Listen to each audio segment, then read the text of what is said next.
Hello, it's Davy Mooney coming to you from the University of North Texas where I run the jazz guitar program.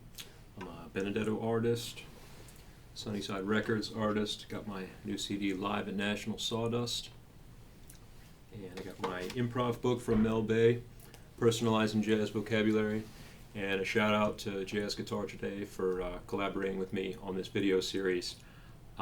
So I want to talk today a little bit about the John Coltrane tune Countdown, which is one of several tunes from the late 50s, early 60s, where he started beginning with giant steps and moving on to 26-2, Satellite. This tune Countdown was actually on the same record, it was on the Giant Steps record, and they explore similar types of harmony, similar types of harmonic movement. Though dare I say, Countdown is perhaps the the most difficult of the bunch. Largely because it's so fast, and he really set the bar. Train set the bar so high for the tempo of this tune. On the Giant Steps record, it's pretty much just him and Art Taylor. There's drums and saxophone for a while, but Train is so accurate at playing every single chord in the song. And the band comes in at the very end. You can see they're like, all right, we don't want to mess too much with this, but just maybe talk about the chords for a second. It's loosely based on Tune Up, Miles Davis's song Tune Up, and the form is definitely based on that. So you have the same harmonic sequence in three different keys, and the sequence is this. You have E minor, F7, B flat major, B flat 7, G flat major, A7, D major. And the same thing down a whole step. D minor, E flat 7, A flat major, B7, E major, G7, C. Each of those gets 2 beats, and then one more time, so down another whole step you have C minor, D flat 7, G flat major, A7, D major, F7, dominant 7, B flat major. Then the last 4 bars you get a little bit of a break. You get E minor for a whole measure, F7 for a whole measure, B flat major for a whole measure, and then either A7 or E flat 7. And then back to the cycle, and it's like 300 beats or more per minute on that original version. Although I actually have kind of a history with this tune. I recorded this on an album called Astoriano that I did in 2007 for a Japanese label called Late Set Records.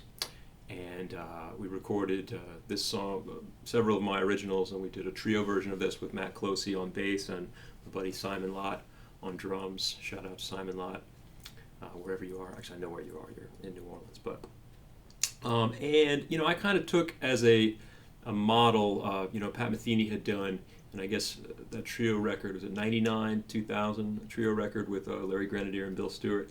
He'd done a version of Giant Steps that was kind of straight eighths, even bossa nova, at a slower tempo.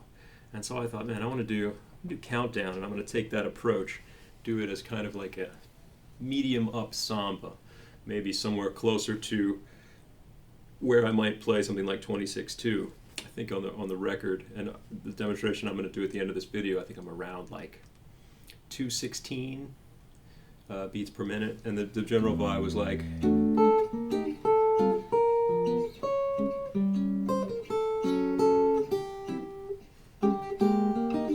don't remember how I did it. You get the idea.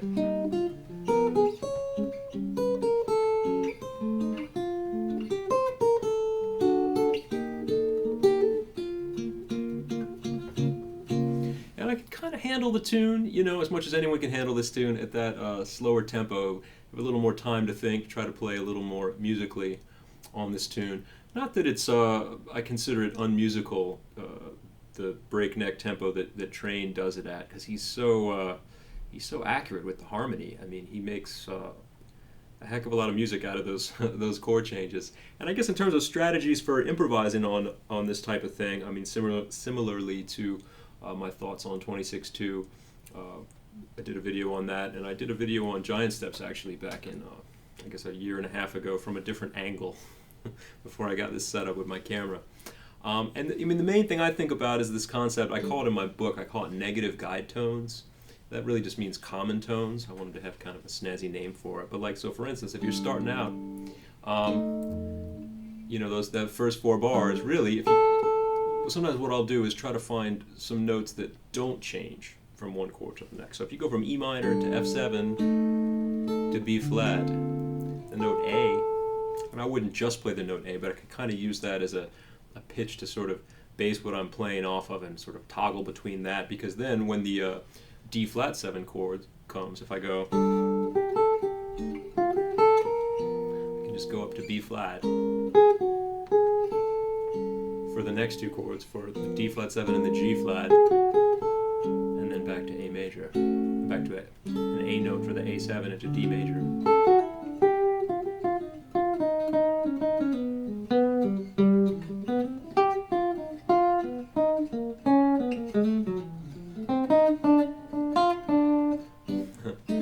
That's what I was doing right there, but I'm definitely looking for that. I'm looking for the notes that don't move, since the harmony jumps around so much, and major thirds, key centers, and things like that. I try to keep it closer to home base, and you can do that. I wrote out for in my improv class. We start the semester off with a train changes tune, and we alternate between I kind of think for me the big four are 26-2, Satellite, Giant Steps, and Countdown. And sometimes we'll do Moment's Notice, which is a different kind of song, but I wrote out some lines for them, the idea that you could go like,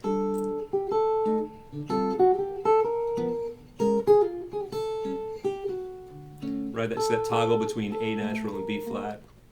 And that's just one strategy that I use. Another thing, I always look for, I love the little melody that Train plays at the beginning of his 26-2 solo, where he goes like,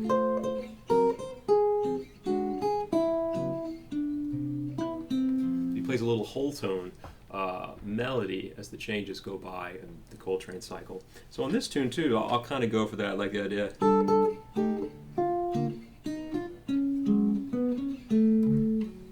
Look for like melodies I can play that go against the bass motion of the harmony.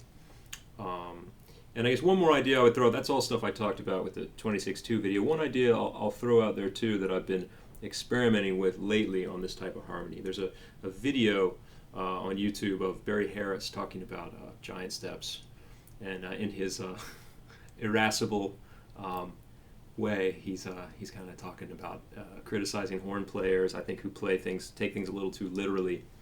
But he introduced this concept about playing on giant steps that kind of blew my mind. He says that, when he thinks about playing on that song, like, and again, this is giant steps, but it applies to this tune too, where you have B major, D7, G major, B flat 7, E flat. He says that for him, he can only play one beat of B before he has to go right to D7. So he kind of plays like a beat of B, 3 beats of D7 going into G, and then 1 beat of G before he gets to the B flat 7 a little early in his line, against the harmony of the song. And it was just, first my mind was kind of blown, because it sounds really cool, and you can hunt down that video. But I started trying to apply that to certain types of tunes, and I find it does work well with these train changes, because a lot of the time what happens on this song, for me anyways, I'll end up getting behind a little bit, on the chords, and then I have to catch up.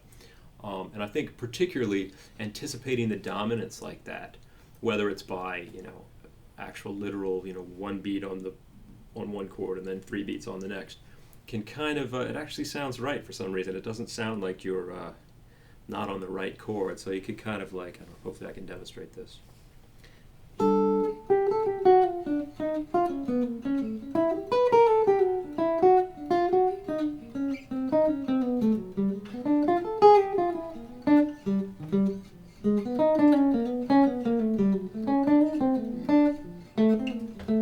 So I was trying to get to the dominance a little early. Let me do it one more time. Let's see.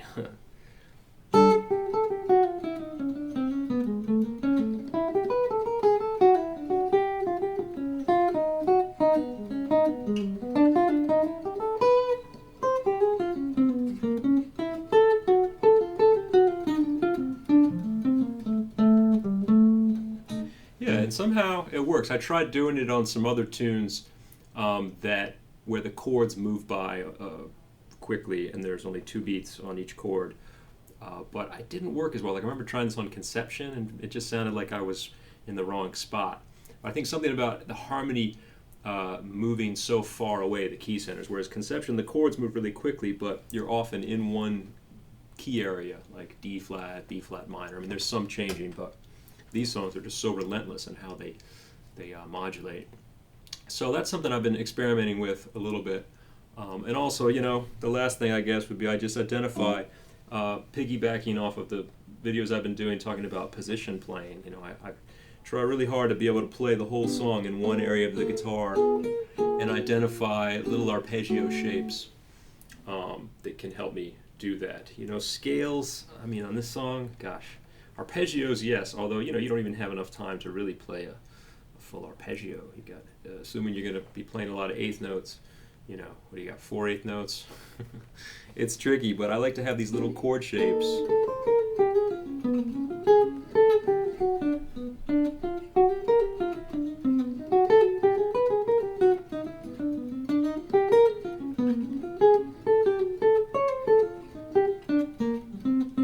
In each little area of the neck, and just like playing a simpler song and confining yourself to one area, the shapes are going to repeat. So the shapes I use for those, gosh, how many chords is it? It's a lot of chords, right? Playing this whole song. But if I move down here and play the same thing, there's only so many ways you can play minor sevens, dominant sevens, and major sevens, and I have the shapes that are my go-to shapes. So they will repeat just in a different order when I move to a different part of the neck.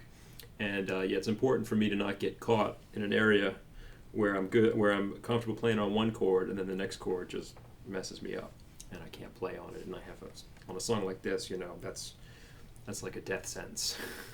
So anyway, I'm going to play a few choruses on it at roughly the tempo and the vibe that I did back on Astoriano, these 13 years ago. So okay, hope you enjoy it.